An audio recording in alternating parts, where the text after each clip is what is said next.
Me llamo Ángela Robledo, tengo 69 años y vivo en Toledo, una ciudad donde cada piedra parece guardar un secreto.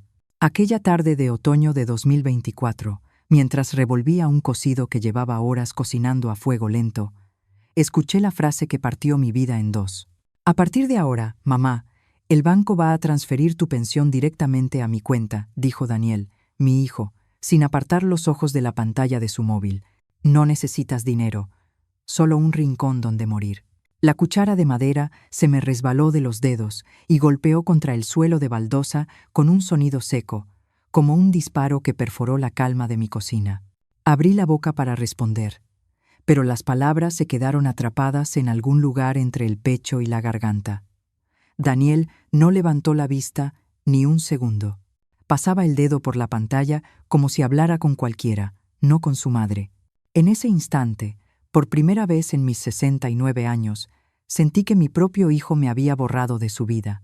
Tragué saliva, recogí la cuchara, volví a ponerla sobre la encimera y me quedé de pie frente a la olla humeante. El olor del cocido, que durante décadas había significado hogar, familia y amor, me revolvió el estómago.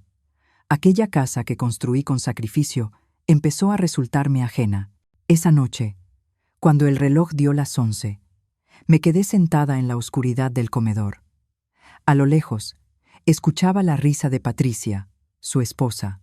Esa mujer había conseguido lo que ni la pobreza ni la viudez pudieron: arrancarle a mi hijo toda compasión. Desde que ella apareció, nada volvió a ser igual. Recuerdo perfectamente la primera vez que vino a casa. Era joven, bien arreglada, con esa sonrisa medida que no llega a los ojos. Su hijo tiene un corazón enorme, señora, me dijo mientras yo servía café en mi vajilla de porcelana. No imaginaba entonces que sería ella quien, con los años, le vaciaría el alma a golpes de manipulación. Pero antes de continuar, quiero hacerte una invitación muy especial. Suscríbete al canal, dale a me gusta y cuéntame en los comentarios desde qué ciudad de España me estás viendo. Gracias a ti, estas historias llegan cada día más lejos. Aquella noche no encendí la luz del dormitorio. El aire olía a humedad y a tristeza. Sobre mi mesilla descansaba una foto de Daniel cuando tenía 8 años, abrazando a un perro callejero al que rescatamos juntos. Él era mi vida.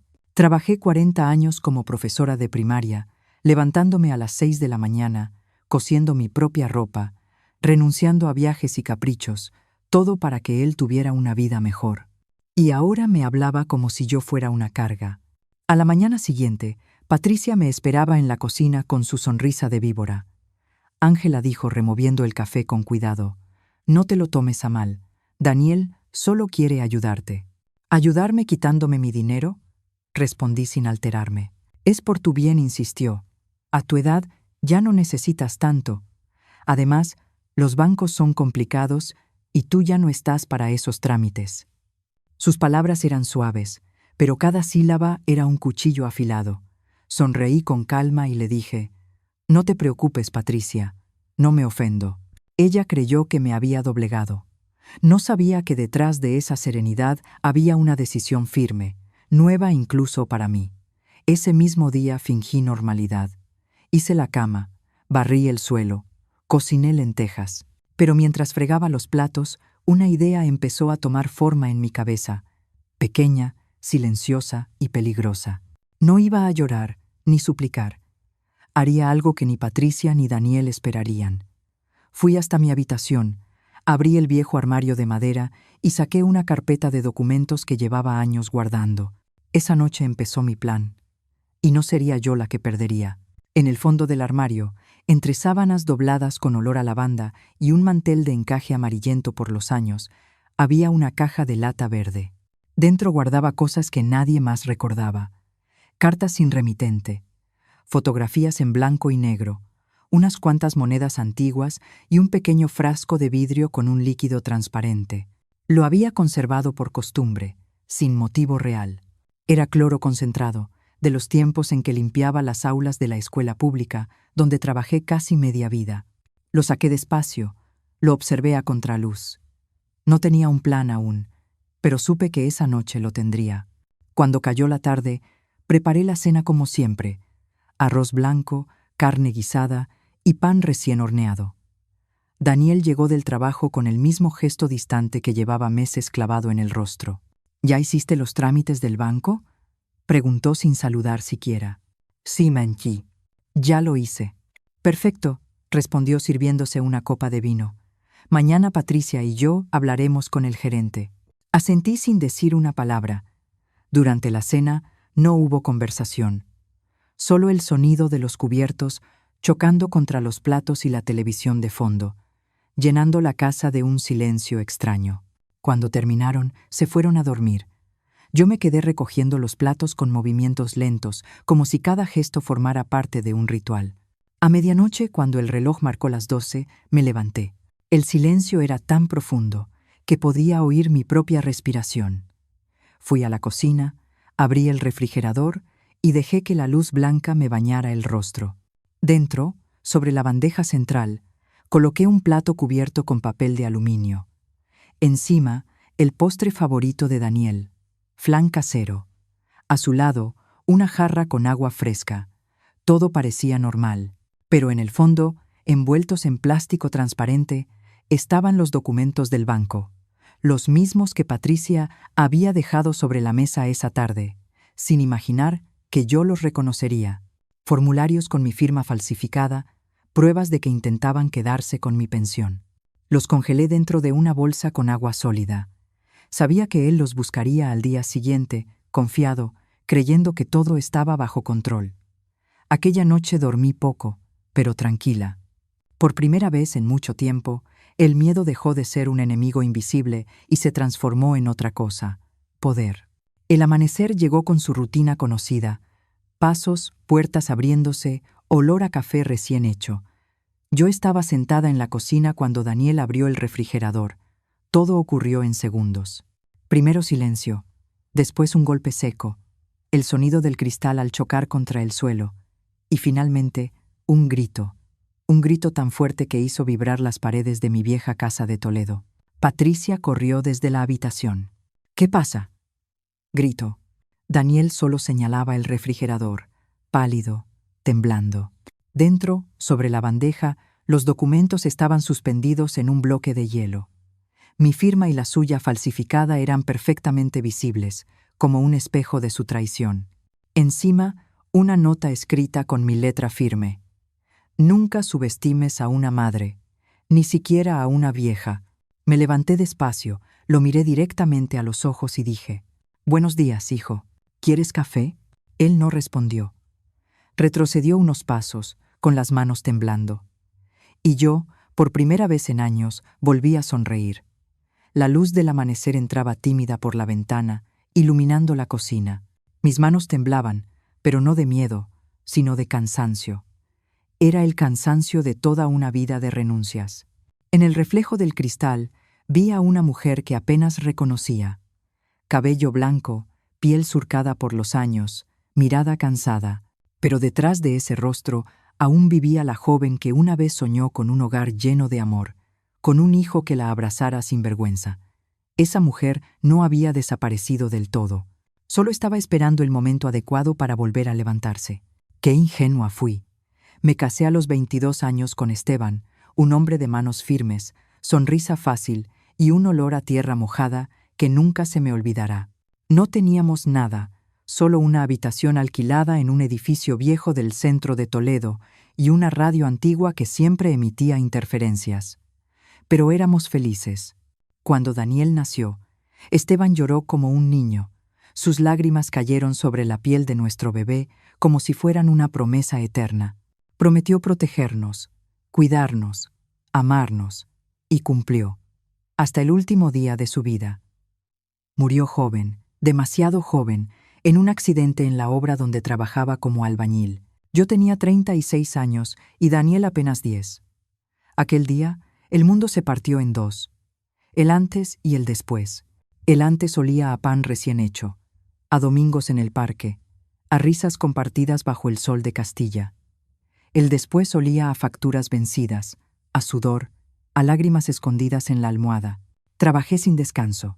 Mañanas en la escuela limpiando aulas, tardes cosiendo ropa ajena, noches dando clases particulares a hijos de vecinos. Daniel era mi razón para no rendirme. Cada vez que lo veía dormir, con el pelo revuelto y la respiración tranquila, sentía que valía la pena. «Algún día te compraré una casa con jardín, mamá, para que no vivas rodeada de ruido», me decía cuando era pequeño. Y yo le creí. Fui madre y padre, maestra, enfermera, sombra y guía. No hubo cumpleaños sin tarta, ni invierno sin abrigo. Me privé de tantas cosas, para que él no careciera de nada. Recuerdo una noche en que se me rompieron los zapatos y caminé descalza hasta la puerta de la escuela para no ensuciar el suelo. Nadie lo supo, nadie, excepto mi hijo, que me abrazó con fuerza, como si quisiera protegerme para siempre. No sé cuándo empezó a cambiar. Quizá fue cuando consiguió su primer trabajo. Sus ojos ya no tenían la misma ternura. Había algo distinto: orgullo, distancia, desprecio. Dejó de besarme la frente, dejó de contarme sus cosas. Empezó a avergonzarse de mí. La primera herida profunda fue en su boda. Patricia estaba espléndida, eso no lo niego. Pero cuando el sacerdote le pidió que agradeciera a sus padres, Daniel solo miró a la madre de Patricia. Ni una palabra para mí, ni siquiera una mirada, como si no existiera. En la fiesta me sentaron al fondo, en una mesa apartada, lejos de los invitados. Patricia me abrazó al marcharse, fingiendo afecto, y me susurró al oído: «Prometo cuidar de él. Usted ya ha hecho suficiente». Aquellas palabras me atravesaron como un cuchillo. «Ya ha hecho suficiente». Era su forma elegante de decir que sobraba. Y desde entonces así me trataron, como un mueble viejo que ocupa espacio, como un recuerdo molesto. Después de la boda vinieron los años de silencio. Daniel apenas llamaba, y cuando lo hacía era para pedirme dinero o preguntarme si podía vender el terreno que su padre nos dejó. Siempre decía que sí, porque creía que eso lo haría feliz. Cada vez que le daba algo, ingenua de mí, pensaba que estaba comprando su cariño de nuevo. Pero el amor no se compra ni se mendiga. Patricia fue quien propuso mudarse conmigo cuando vendieron su piso. Dijo que así me acompañarían en la vejez. Yo acepté, con la esperanza de recuperar a mi hijo. Pero lo que hicieron fue instalarse aquí como dueños, cambiar mis muebles, tirar mis cosas, borrar mi historia. Mi casa dejó de ser mía. Se convirtió en un territorio ocupado. El primer mes aún cocinaba para los 3. Luego me prohibieron entrar en la cocina para no desordenar. A veces me dejaban un plato frío en la habitación. Cuando protesté, Daniel me dijo con esa frialdad que no reconozco: «No seas dramática, mamá. Ya no puedes moverte como antes». Como si la vejez fuera una carga. Como si yo, la mujer que lo crió sola, sobrara en su vida. Enfermedad. Esa fue mi vida durante años. Silencio, resignación, obediencia. Hasta esa mañana en que me arrebató la pensión, hasta ese instante en que mi propio hijo me borró del mundo con una sola frase. Pero algo se quebró dentro de mí, algo que llevaba décadas dormido, y esa fractura se convirtió en fuego. Desde aquella noche del refrigerador he sentido algo extraño, una calma nueva. Ya no lloro por lo que perdí, lloro por lo que estoy a punto de recuperar: mi dignidad. La vieja Ángela, la que mendigaba afecto, murió el mismo día en que Daniel abrió la puerta del congelador. La que queda ahora es otra.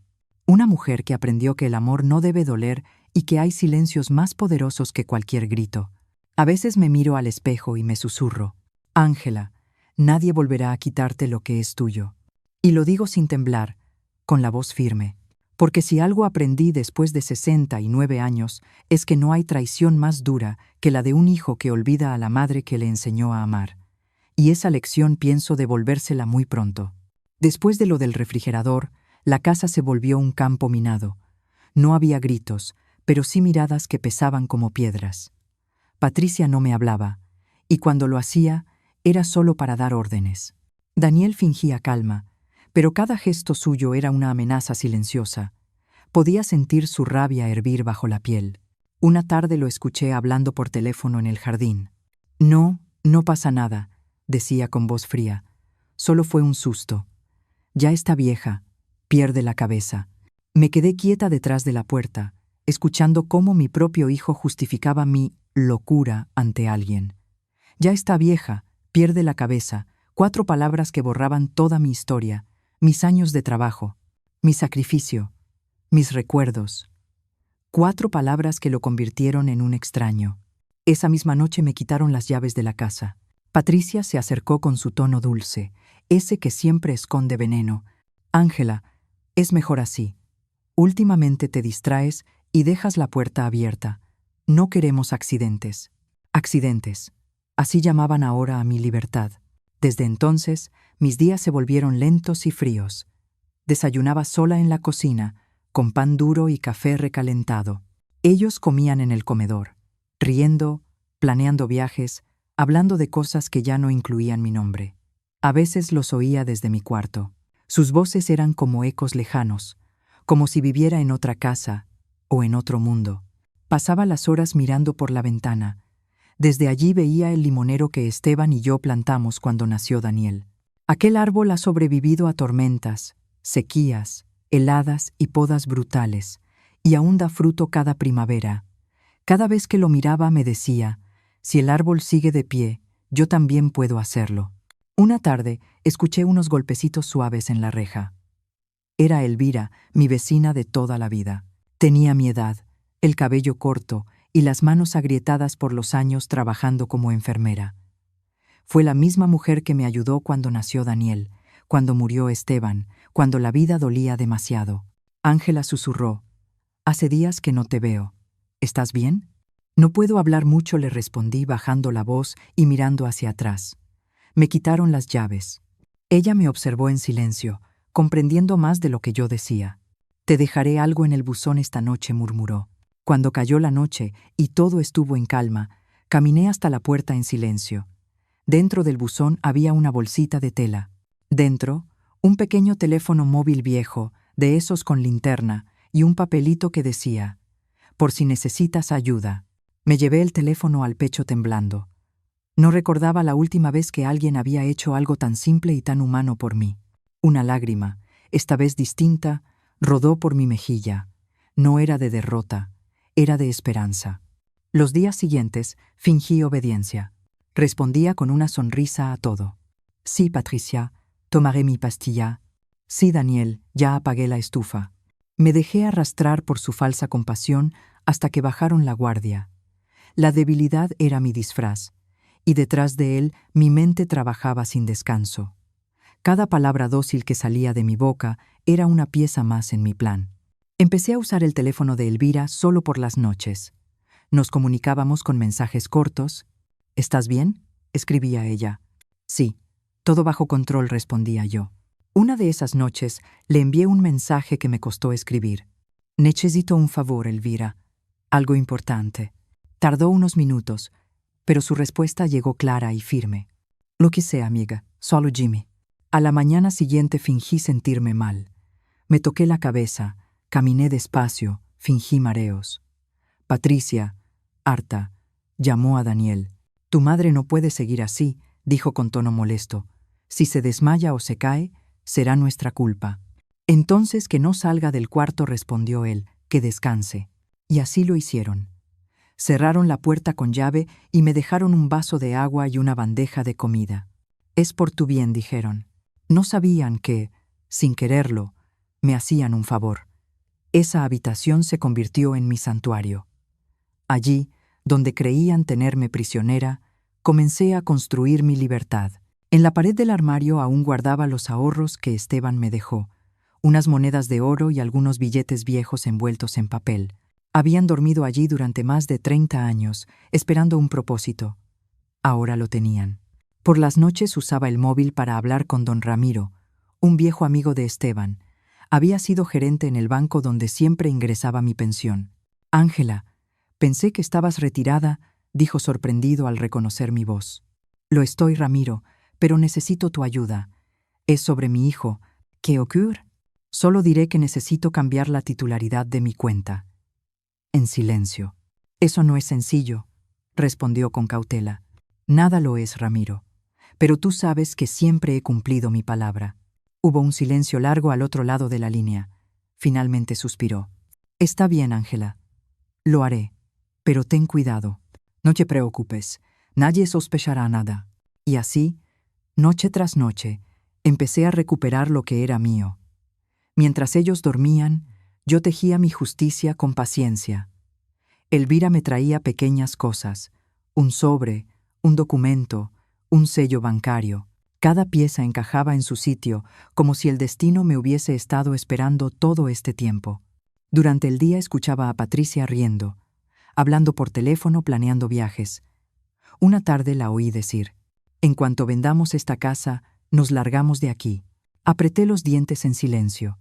Sabía que su ambición sería su ruina. El encierro duró 3 semanas. 3 semanas que ellos creyeron que me debilitaban, cuando en realidad me fortalecían. Una mañana, Daniel entró con gesto compasivo. «¿Cómo te sientes, mamá?» «Mejor», hijo, respondí con voz débil. «Muy mejor». Me miró con una mezcla de alivio y soberbia. «Eso es bueno. Patricia dice que quizás podrías ir a un hogar de ancianos. Si es lo mejor para vosotros». «Claro que sí», dije bajando la mirada. Vi cómo su sonrisa se ensanchaba. Creía haber ganado. No sabía que yo estaba a punto de devolvérselo todo con intereses. Esa noche, mientras el viento golpeaba las ventanas, abrí mi cuaderno y escribí. Me quitaron las llaves, pero no la razón. Encerraron mi cuerpo, pero no mi alma. Y lo que un hijo roba por ambición, una madre puede recuperarlo con paciencia. Apagué la luz. Y por primera vez en mucho tiempo, dormí tranquila. Sabía que muy pronto ese encierro terminaría, y cuando la puerta se abriera, no sería yo quien siguiera prisionera.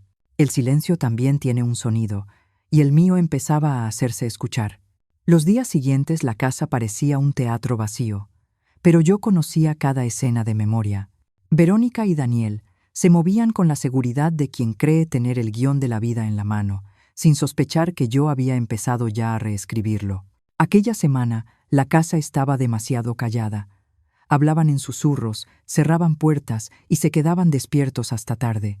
Yo fingía dormir, pero mis oídos seguían alerta, como los de una madre que presiente la tormenta antes de verla. Una noche los oí claramente. Mi habitación da al pasillo y la pared que nos separa es delgada como papel. Las voces llegaban nítidas aunque trataban de contenerse. «No podemos seguir esperando», Daniel decía a Verónica con impaciencia. «Tu madre no va a durar mucho.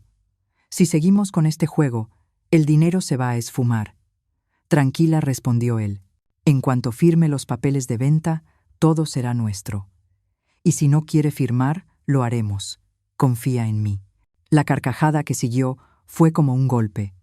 «Eres igual a tu padre», dijo ella, siempre sabiendo cómo salirse con la suya.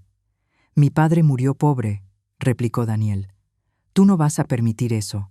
Besos sordos. Inmediatamente apreté los puños hasta que las uñas me dolieron. Mi hijo planeaba vender mi casa mientras yo dormía a metros.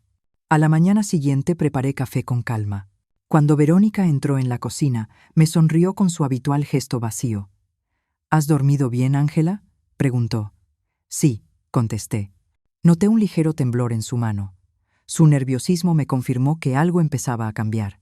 Esa tarde llamé a don Ramiro con el móvil que Elvira me prestaba por las noches. «Ramiro, necesito que prepares los papeles», dije en voz baja. «¿Estás segura?», respondió él. «Más que nunca. Hazlo sin que mi hijo se entere». «Lo haré», aseguró. Colgué con el corazón acelerado. La adrenalina me devolvía fuerzas que creía agotadas.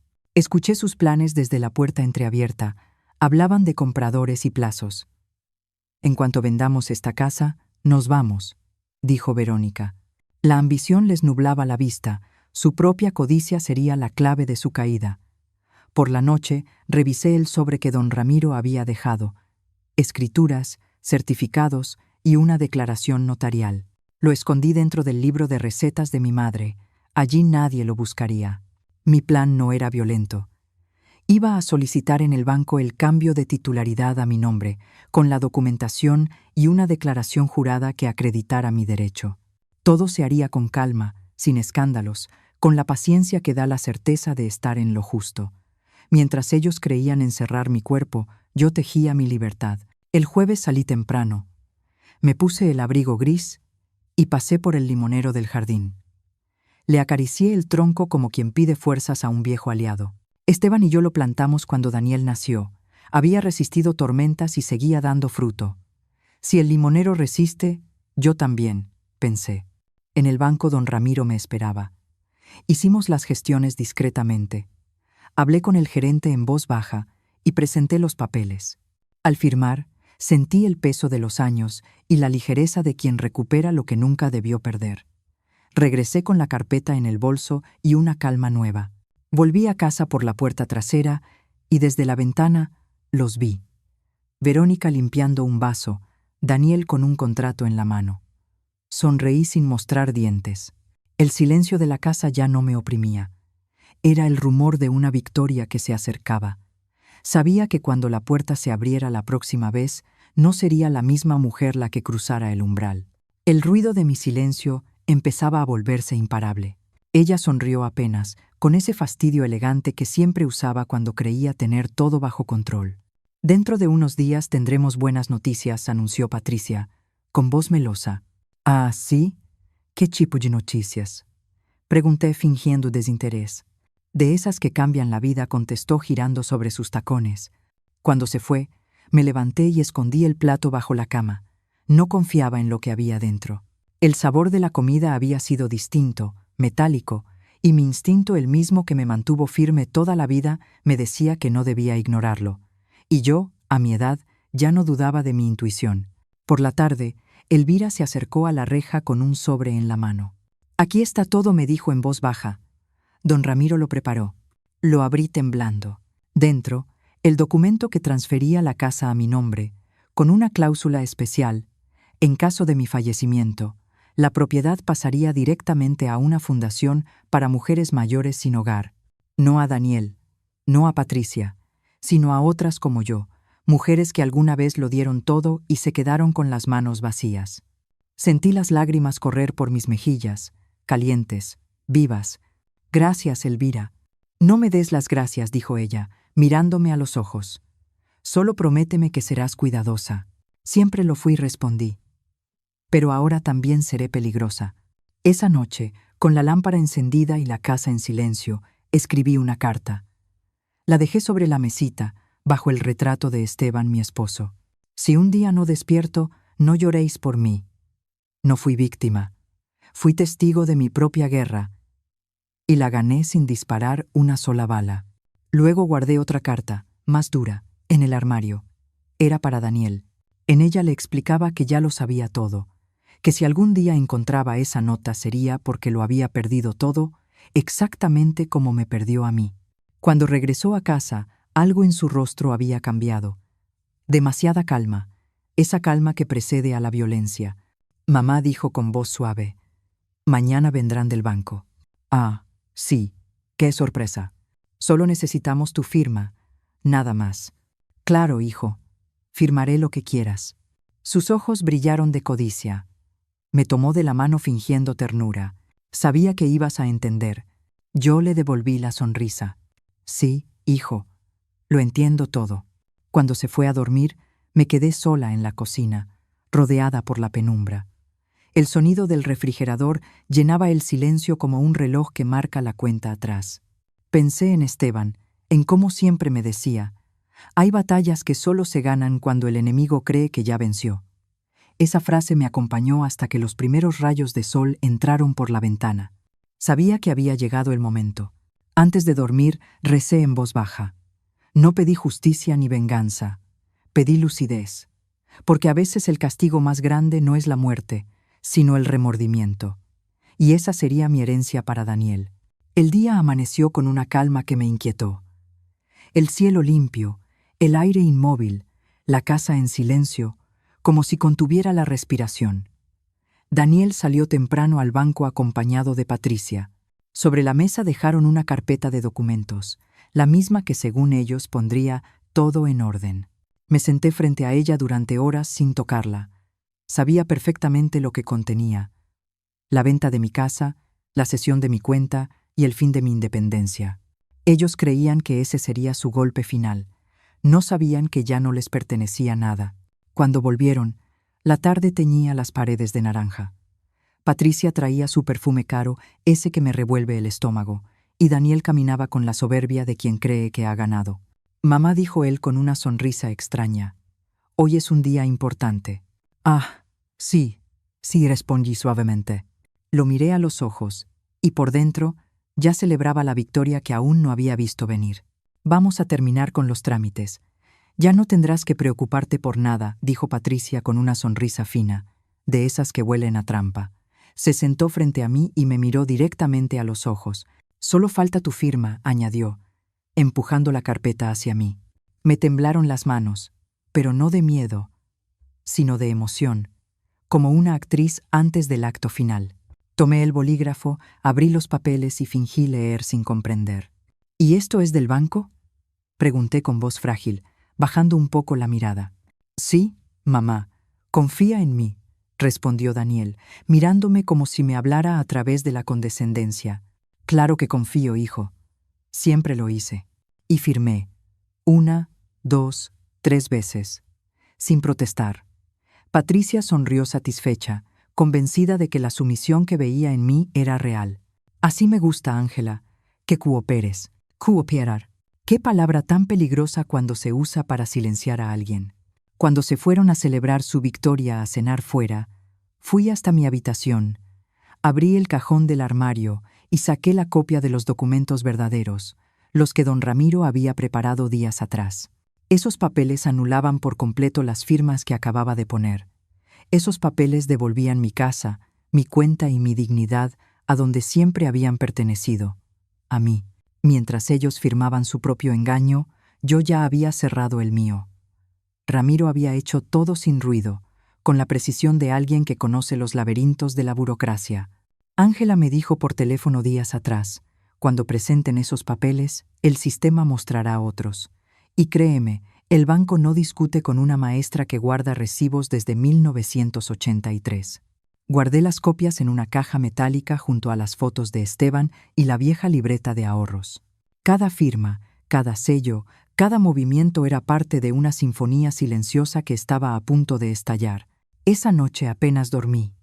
Escuché cuando llegaron riendo, chocando copas en la cocina.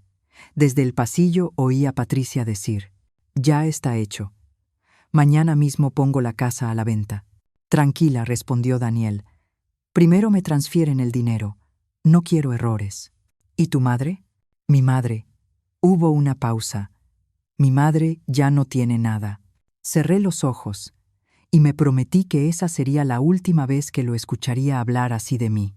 Al amanecer, Elvira apareció con paso firme, disfrazada de repartidora. Llevaba una gorra y una bolsa de pan en la mano. «Aquí tienes lo que pediste», susurró. Dentro de la bolsa había un sobre con sellos notariales. «Documento registrado», decía la tinta azul. «¿Todo listo?», preguntó. «Todo», respondí. Nos abrazamos sin decir nada, dos mujeres viejas, cansadas pero vivas. Elvira se fue por la puerta trasera justo cuando escuché la cerradura principal girar. Daniel regresaba.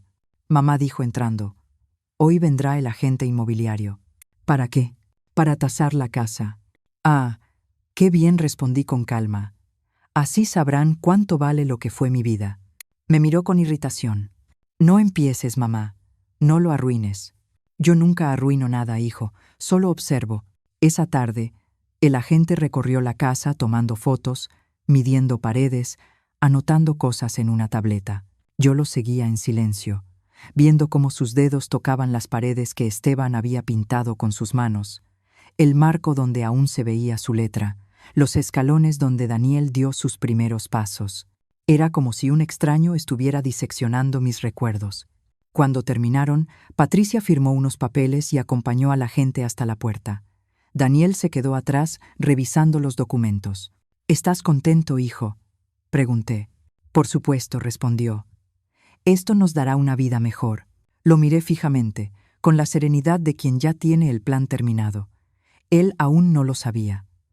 Pero la casa ya no era suya. «¿Mejor?», pregunté mirándole directamente. «¿A ti o a nosotros?». «A todos», respondió Daniel sin levantar la vista del suelo. «¿Y dónde viviré yo?». «En el hogar de ancianos que vimos el otro día».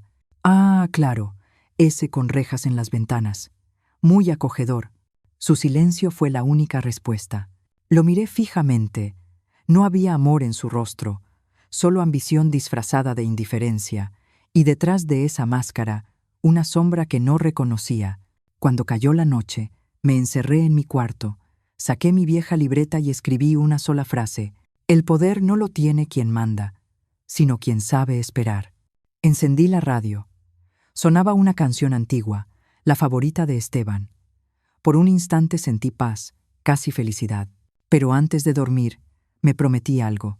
Cuando todo terminara, cuando su teatro se derrumbara, no levantaría la voz. Mi silencio hablaría por mí. Antes de continuar, cuéntame en los comentarios qué harías tú en su lugar. Lo que viene ahora pondrá la piel de gallina. A la mañana siguiente, Daniel recibió la llamada que lo cambiaría todo. ¿Cómo que los documentos no son válidos?, gritó al teléfono. Eso es imposible. Yo, desde el pasillo, fingí sorpresa. ¿Pasa algo, hijo?, pregunté con voz tranquila. Me miró con furia contenida. El banco dice que las escrituras están a tu nombre y que no puedo hacer ningún trámite sin tu autorización. Ah, qué raro. Tal vez hubo un error, dis-je sirviendo un café lentamente. ¿Qué hiciste, mamá? Nada, hijo. Solo firmé lo que me diste. ¿No era eso lo que querías? Patricia entró corriendo, pálida y nerviosa. Daniel, el agente inmobiliario, llamó. Dijo que la venta se congeló. ¿Qué? El sistema dice que la propiedad está registrada como bien protegido por una fundación. El rostro de mi hijo se desfiguró. Las venas de su cuello se marcaron como ramas secas. Golpeó la mesa, tiró los papeles, gritó mi nombre. Yo lo observé en silencio, con el corazón en calma. La máscara había caído. Esa tarde, mientras ellos discutían, me senté junto a la ventana con mi taza de té caliente. El sol de otoño entraba por el cristal, tibio, casi amable, y por primera vez en muchos años sentí que esa casa volvía a ser mía. La mañana siguiente comenzó con gritos. Los gritos se mezclaban con el teléfono que no paraba de sonar, portazos y los pasos furiosos de Daniel recorriendo la casa como un animal herido. Yo estaba en la cocina, removiendo mi café con calma, cuando lo vi entrar con los ojos desorbitados. ¿Qué hiciste, mamá?, vociferó. ¿Qué demonios hiciste? ¿Qué ocurre, hijo? No te hagas la inocente. El banco bloqueó mis cuentas. No puedo acceder al dinero. Qué raro, Daniel, respondí sin levantar la voz. Quizás el banco sospechó algo. Tú los llamaste. Tú moviste los papeles. Yo no sé nada de esas cosas, hijo. Ya te dije que estoy vieja y no entiendo de trámites. Sus manos temblaban, la rabia lo devoraba. Patricia entró detrás de él, con el rostro desencajado. Nos están investigando, susurró. ¿Qué?, dije fingiendo sorpresa. El banco reportó movimientos irregulares y hay una denuncia por falsificación de firmas. Daniel la miró como si fuera a romperla en dos. Te dije que borraras todo. Te dije que lo hicieras bien. No me culpes, gritó ella. Fue ella. Esa vieja lo planeó todo. No pude evitarlo. Me reí. Una risa seca, áspera, que salió desde el fondo de mi alma, como un eco de años reprimidos. Claro que lo planeé, dije por fin, con la calma de quien ha ganado la batalla sin disparar un solo tiro. Les dije mirándolos a ambos. ¿Qué esperaban? ¿Qué dijiste?, preguntó Daniel, incrédulo. Dije que lo planeé, desde el día en que me quitaste las llaves. El silencio fue absoluto. Ni siquiera el reloj de la pared se atrevió a sonar. Patricia fue la primera en reaccionar. No puede ser, murmuró. No tenías cómo hacerlo. Oh, querida, le respondí con calma. Cuando una mujer pasa 69 años resolviendo sola su vida, aprende a hacer muchas cosas. Daniel dio un paso al frente. Nos arruinaste. Nos dejaste sin nada. No, hijo. Yo no los arruiné. Ustedes lo hicieron solitos. Tú no entiendes. Era por tu bien. ¿Mi bien? Me reí, esta vez con fuerza. Mi bien no está en el dinero, hijo. Está en no tener que mirarte y sentir vergüenza. Sus ojos se llenaron de ira. Por un instante creí que iba a golpearme. Patricia lo tomó del brazo, nerviosa. No te atrevas, Daniel. Cállate, le gritó él empujándolo. Patricia cayó al suelo golpeándose el hombro. Me levanté despacio, sin perder la calma. ¿Ves, hijo? Eso es lo que hiciste con tu vida, convertirte en aquello que juraste no ser. Un hombre violento, ciego por la ambición. Patricia se levantó llorando. No me mires así, vieja bruja. Tú arruinaste todo. No, Patricia. Solo te quité lo que no era tuyo. Vas a pagar por esto, gritó y corrió hacia el teléfono. Llamaré a la policía. Excelente idea, respondí. Diles que revisen los documentos que tú falsificaste. Su mano se congeló en el aire. Daniel la miró, confuso. ¿Qué dice Patricia? Ella guardó silencio. Yo di un paso más. Sí, Daniel, fuiste ingenuo. Ella fue quien firmó en tu nombre los primeros papeles. Ella te empujó a usar mi cuenta. Ella quería la casa, no tú. Eso no es verdad, balbuceó ella. No la escuches. Revisa tu correo, hijo. Hay copias de todo. Daniel me miró sin saber si creerme, pero su duda fue suficiente. Patricia, presa del pánico, corrió a la habitación y cerró la puerta con llave. La oí sollozar del otro lado. Era el sonido más dulce que había escuchado en años. Daniel se dejó caer en una silla. Tenía la mirada perdida. Por primera vez en mucho tiempo lo vi vulnerable, no como el hombre soberbio que me humilló, sino como el niño que una vez lloró entre mis brazos. ¿Por qué lo hiciste, mamá?, dijo en voz baja. Porque ustedes me dejaron sin nada. Yo solo quería ayudarte. No, querías adueñarte de lo que construí con mi vida. Y eso no es ayuda, hijo. Es robo. Las lágrimas comenzaron a correr por sus mejillas. Me dolió verlo así, pero no me acerqué. Esta vez era su turno de entender lo que significa quedarse solo. A las pocas horas llegó la policía. Vecinos curiosos asomados a las ventanas, sirenas, preguntas. Patricia intentó culparme, pero los documentos hablaban por sí solos.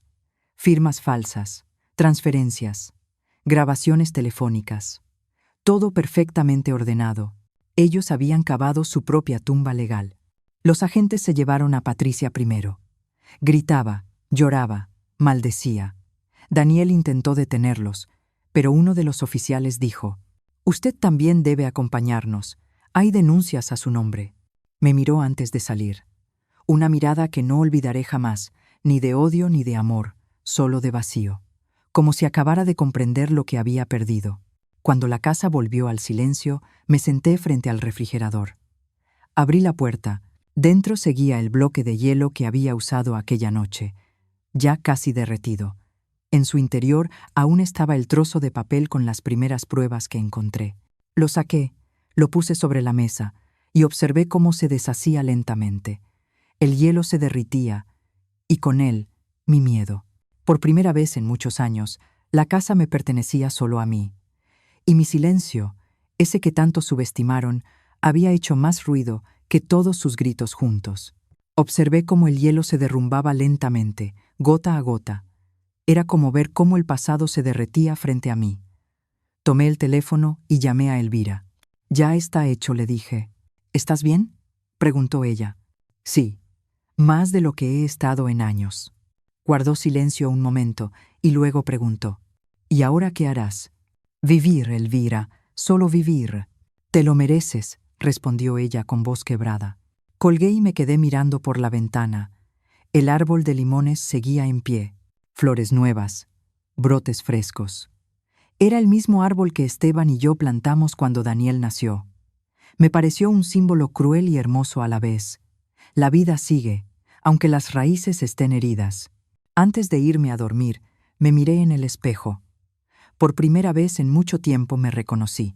No la mujer débil ni la madre olvidada, sino una mujer que sobrevivió a todo y que sin derramar una sola gota de sangre logró justicia. Escribí una última frase en mi cuaderno. Al final no grité para que me oyeran. Guardé silencio, y ese silencio fue mi venganza. Apagué la luz y dormí profundamente. Como quien al fin puede cerrar los ojos sin miedo. Han pasado 3 semanas desde aquella mañana. 3 semanas desde que la policía se llevó a Daniel y a Patricia, desde que los gritos llenaron la casa y el vecindario entero se enteró de mi historia.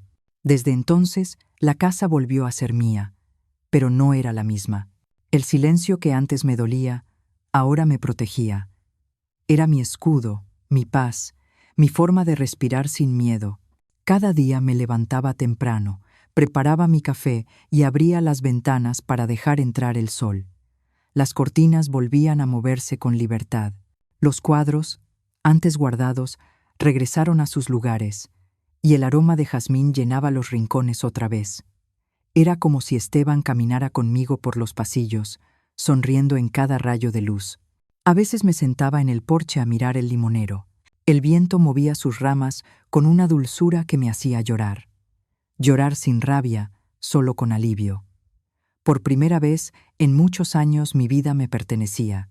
Una tarde, Elvira llegó con una expresión que no supe descifrar. Tenía los ojos húmedos y el paso lento. Ángela dijo dejando el bolso sobre la mesa. Daniel salió de la cárcel. Ya veo. Sí, firmó un acuerdo con el juez. Patricia se declaró culpable. Lo exoneraron parcialmente. Asentí sin emoción. No sentí odio ni alegría, solo un vacío sereno. ¿Sabes dónde está?, pregunté. Dijeron que venía hacia aquí. Supe en ese instante que el destino no había terminado conmigo. Anochecía cuando escuché un golpe suave en la puerta. No fue arrogante ni impaciente.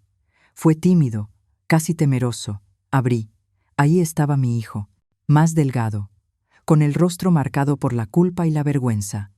Llevaba una mochila vieja al hombro y los ojos hundidos. «Mamá», susurró. No dije nada, solo me quedé mirándolo. Por un momento vi al niño que alguna vez fue, el que se escondía detrás de mi falda cuando tenía miedo, el que dormía abrazado a mi brazo. Bajó la cabeza. «No vengo a pedirte nada», dijo. «Solo quería verte». «¿Y eso qué cambia?», pregunté. «Nada», admitió. Pero necesitaba hacerlo. Entró lentamente. Miró alrededor como si la casa lo mirara de vuelta. Tocó el respaldo de una silla, el borde de la mesa, la estufa. «Todo está igual», murmuró. «Sí, lo que cambia no siempre se ve».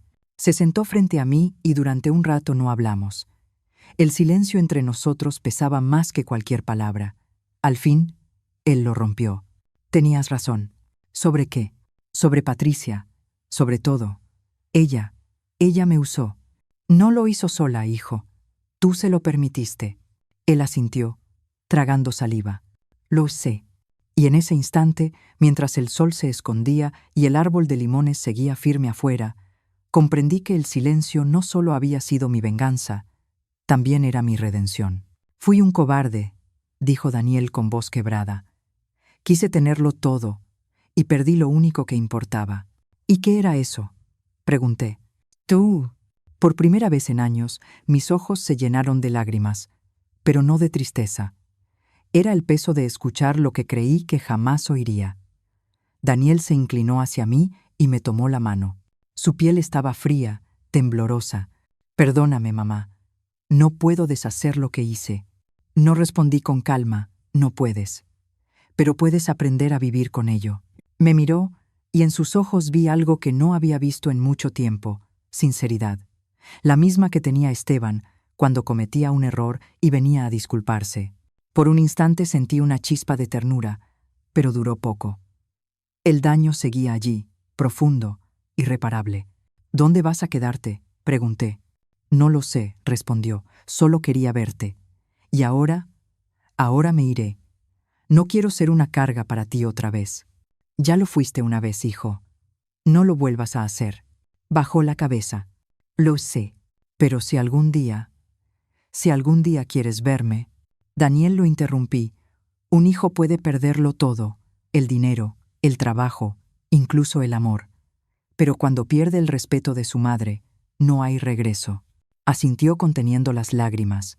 Se levantó despacio y caminó hacia la puerta. Antes de salir, se volvió. «Gracias por seguir viva», susurró. «No merecía que lo hicieras». Y se fue. Esa noche me quedé en el porche mirando las estrellas. El viento movía las ramas del limonero y en ese sonido encontré consuelo. Elvira vino más tarde con una manta sobre los hombros. «¿Te dijo algo?», preguntó sentándose a mi lado. «Sí», respondí sin mirarla, «que me daba las gracias por seguir viva». ¿Y qué le dijiste? Nada. A veces el silencio es la única respuesta posible. Nos quedamos así, las dos en silencio, hasta que ella murmuró: ¿Lo perdonaste, Ángela? Pensé largo rato antes de responder. No lo sé, pero tampoco lo odio. Tal vez eso sea lo más parecido al perdón. Días después, llegó una carta sin remitente.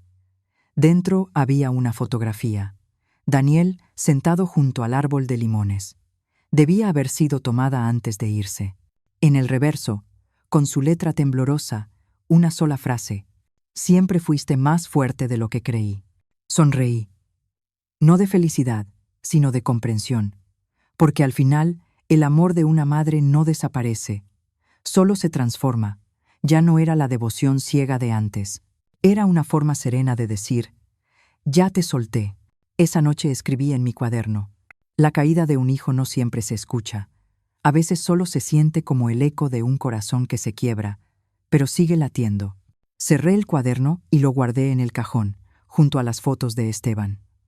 El pasado estaba completo, la herida cerrada. Y aunque no sabía si Daniel volvería algún día, supe que yo ya no lo esperaría. El invierno llegó temprano aquel año. Las mañanas eran más frías, los amaneceres más grises, y el aire traía ese silencio que solo las almas cansadas entienden. Pero por primera vez en mucho tiempo, el frío no me dolía. Era un frío distinto, limpio, como si lavara lo que quedaba del pasado. Han pasado 6 meses desde la última vez que vi a Daniel. No he vuelto a saber de él, y no lo espero. Sin embargo, cada mañana, cuando preparo mi café, miro hacia la ventana con la sensación de que sigue ahí afuera, en algún lugar, respirando el mismo aire que yo, no con rencor, solo con distancia, la distancia necesaria para sanar. Y así comprendí que no toda reconciliación necesita un abrazo. A veces basta con cerrar la puerta sin odio. Después de todo lo ocurrido, decidí que no quería morir en silencio ni rodeada de recuerdos vacíos, así que abrí las puertas de mi casa. Un día, Elvira me trajo a una mujer mayor que lloraba en la plaza. Su hijo la había echado de casa. Tenía los ojos llenos de vergüenza. La dejé pasar, le prépareté y sans pensarlo le dis-je. Puedes quedarte aquí unos días. Después vino otra y luego otra. Y cuando quise darme cuenta, mi casa, aquella que Daniel quiso vender, se había convertido en un refugio, un lugar para mujeres olvidadas, para las que la vida trató igual que a mí, con dureza, pero no con derrota. Cada noche las escucho reír, cocinar, cantar viejas canciones. La casa respira vida otra vez, y en cada una de ellas veo un pedacito de mí. Hace poco vino un periodista local. Había escuchado sobre la Casa de las Valientes, como la llaman en el barrio. Me pidió que le contara mi historia. Reí. Le dije que no era una historia de venganza, era una historia de memoria. Le conté que un día mi hijo quiso quitarme todo, mi dinero, mi casa, mi voz, y que sin saberlo me devolvió lo que nunca debí perder, mi dignidad. Él escuchó en silencio, tomó notas, y antes de irse me preguntó: ¿lo perdonó, señora Ángela? Sonreí. Perdonar no siempre es abrazarle, respondí. A veces perdonar es poder pronunciar su nombre sin que te tiemble el alma. Cada atardecer salgo al porche a ver el árbol de limones. Sigue ahí, firme, con sus ramas cargadas de fruto. A veces una de las mujeres del refugio, Rosa, me acompaña. Ella siempre dice: este árbol no se muere nunca, Ángela. No respondo, porque está acostumbrado a sobrevivir a las tormentas. Ella sonríe y me toma la mano, y en ese gesto simple encuentro todo lo que necesito. Elvira partió hace un mes. Su salud se apagó despacio, como una vela que ya dio toda su luz. Sus últimas palabras fueron para mí: no dejes que te olviden, Ángela, que sepan que una mujer mayor también puede cambiar su destino. Le prometí que así sería y he cumplido. Cada mujer que llega aquí escucha mi historia no como un relato triste, sino como una advertencia. El amor no debe doler, ni siquiera cuando viene de un hijo. A veces, en las noches más frías, me despierto y creo escuchar pasos en el pasillo. Suelo pensar que es el viento, pero otras veces estoy segura de que es Daniel, no entrando, no pidiendo nada, solo pasando en silencio para asegurarse de que estoy bien. Y aunque nunca abro la puerta, sonrío. Porque el amor entre una madre y un hijo, aunque esté roto, nunca desaparece del todo. Solo cambia de forma. Hoy cumplí 71 años. Las mujeres del refugio me prepararon una tarta, cantaron, me abrazaron y escribieron una frase en una cartulina. Gracias por devolvernos la esperanza, Ángela. No pedí más regalo que ese, porque en esas palabras estaba todo lo que había buscado: reconocimiento, cariño y paz. Por la noche, cuando todas dormían, me senté frente al fuego y abrí mi cuaderno una última vez. Las páginas estaban llenas de letras torcidas, tachaduras, lágrimas secas. Escribí: no nací para ser mártir, sino para recordarles que la vida no se detiene con el dolor, se reinventa, y que una madre puede perderlo todo, menos la fuerza de volver a levantarse. Apagué el fuego, me cubrí con una manta y me quedé mirando las brasas que aún chispeaban. El invierno seguía afuera, implacable, pero dentro de la casa el calor era humano, el calor de las que sobrevivimos. Cerré los ojos y susurré al aire: Esteban, ya puedes descansar. Tu casa está llena otra vez, no de dinero, de vida. Y así terminó mi historia. Una historia que comenzó con una traición y terminó con una dignidad recuperada. Cuéntame en los comentarios desde qué ciudad de España me estás escuchando. Si esta historia te emocionó, dale like y suscríbete al canal para seguir compartiendo relatos de mujeres que, como yo, descubrieron que nunca es tarde para levantarse.